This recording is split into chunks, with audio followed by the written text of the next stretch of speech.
Hi guys, this is Chika with BorrowedDelights.com, and in this video I'm going to share with you how to make an incredibly easy, delicious, and garlicky spinach dip. I'm going to start by grating my garlic into my bowl, and I used a total of 3 cloves of garlic for my recipe. If you wanted to use 4 or 5 garlic cloves, go ahead and do so. The more garlic, the better in my opinion. Also, if you had roasted garlic, you could use that instead. That would be so incredibly delicious. And once you've added in your garlic, you're going to then add your spinach, because what would spinach dip be without it? And this is frozen spinach that I thawed and drained all the water from. I'm going to add in my sour cream and mayo and give everything a good stir. And I want to take a moment to welcome back all of my returning subscribers that are watching.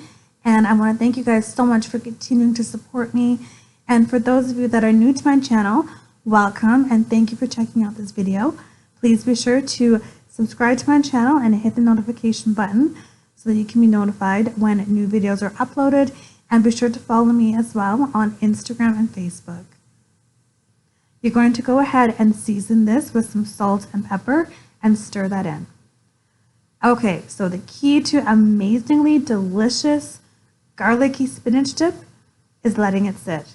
So you're going to cover this up and let it sit in the fridge for a couple of hours, preferably overnight, before serving, to allow all of the flavors to meld together.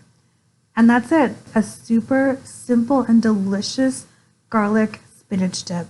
I hope you guys enjoyed this recipe, and stay tuned for my homemade baked tortilla chip recipe that I'll be posting soon. Thank you guys so much for watching, and I will see you in the next video.